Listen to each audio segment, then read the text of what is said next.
गरीब की शादी। शशि की सौतेली माँ ने उसकी शादी की तो बड़े घर में, लेकिन पति कोई काम न करता। आप ससुर जी के साथ काम पर क्यों नहीं जाते? हाँ जाऊंगा, लेकिन कल से। आज जरा मैं दोस्तों के साथ घूमने जा रहा हूँ। शशि के 2 बच्चे होते हैं, लेकिन रमेश का हाल वैसा का वैसा ही रहता है। एक दिन, सुनिए ना, बच्चा रो रहा है, इसके दूध के लिए पैसे नहीं है। अरे तो पिताजी से ले लो ना। क्यों? अगर आप में कमाने की क्षमता नहीं थी तो शादी क्यों की?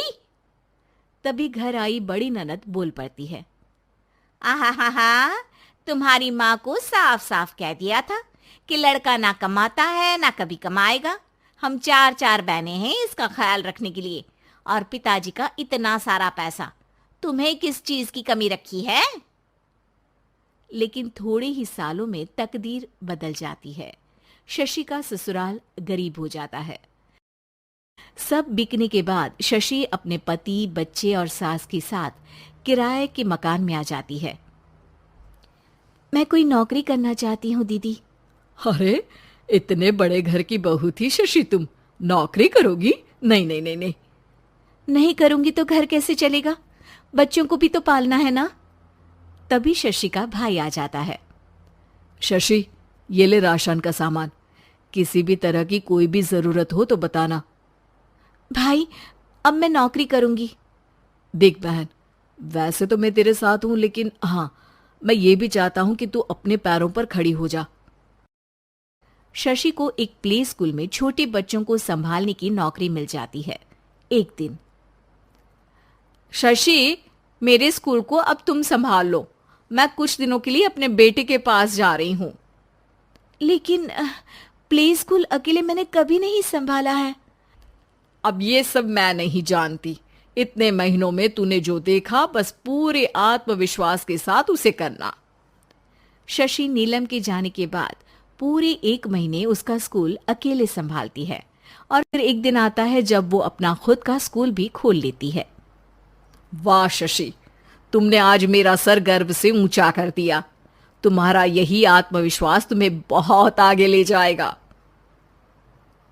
नीलम, बहुत आगे जाने की चाह नहीं है, बस ये छोटा सा स्कूल मेरे बच्चों की अच्छी शिक्षा में मेरी मदद करे, यही मैं चाहती हूँ।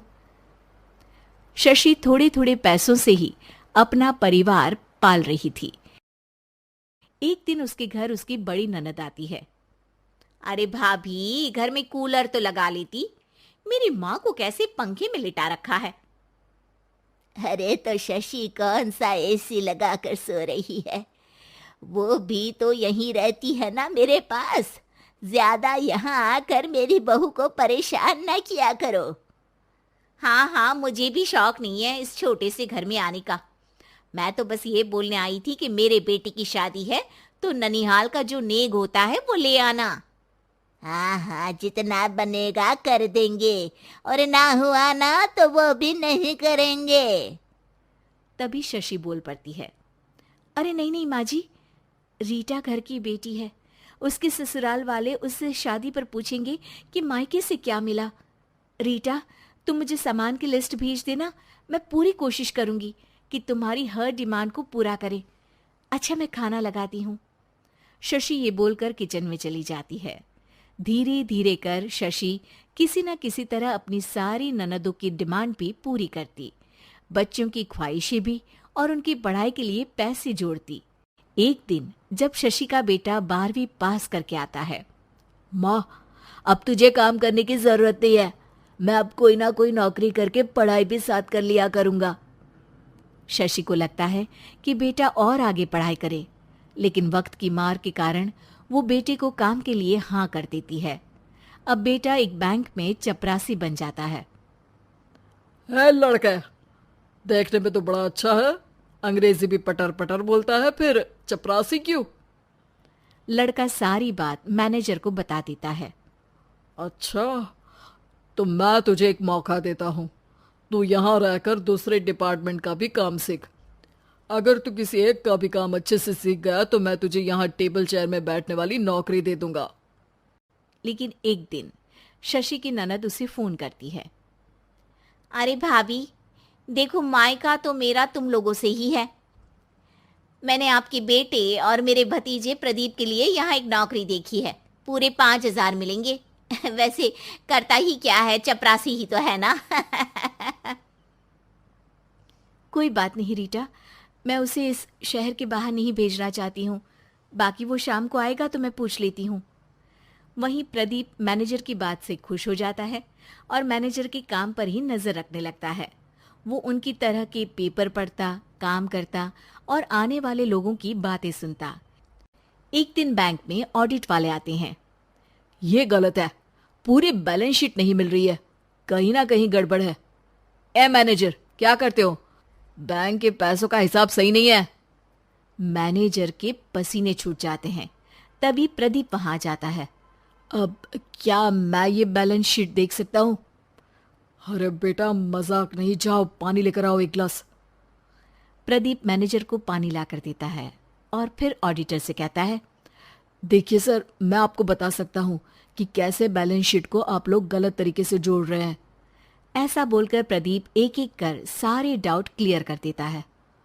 अरे हाँ, ये तो पॉइंट हमने देखे ही नहीं थे।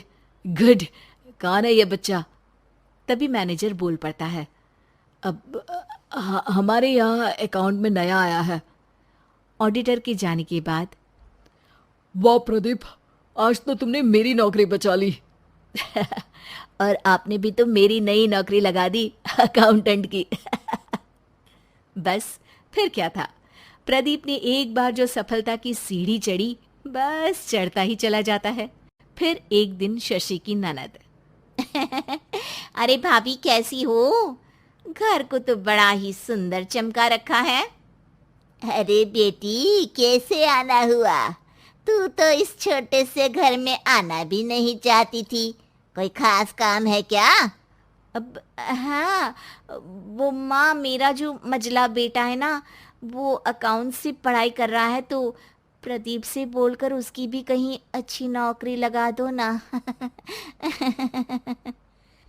सास और शशि समझ जाते हैं कि कैसे पैसे आते ही लोगों के बात करने के तरीके से लेकर रिश्ते निभाने तक में बदलाव आ जाता है। मेरी थकावट तो आप ही दूर कर दोगे ना?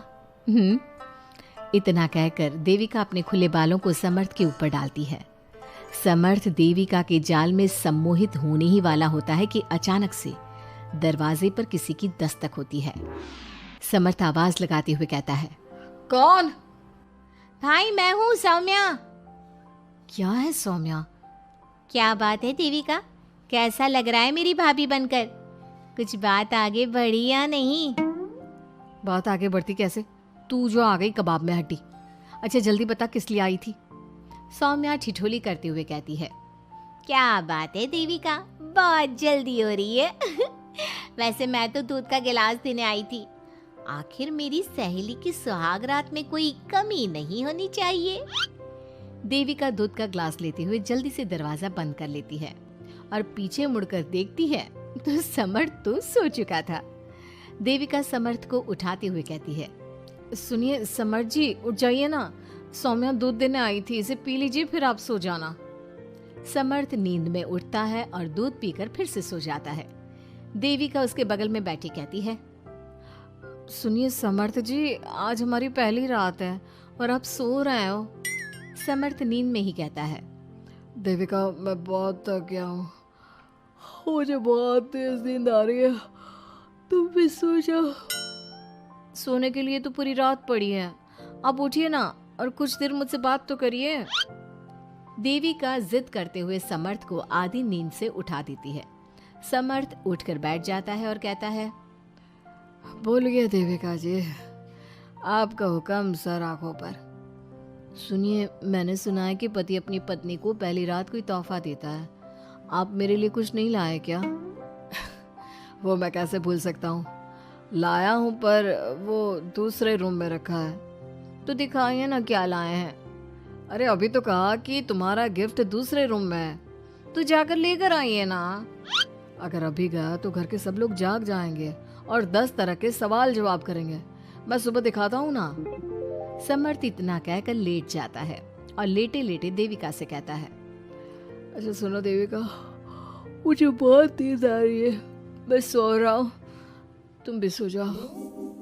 देविका समर्थ की बात सुनकर कहती है, आपको तो हमारी पहली रात की कुछ पड़ी ही नहीं है। इतना कहकर देविका भी उसके करीब आकर लेट जाती है।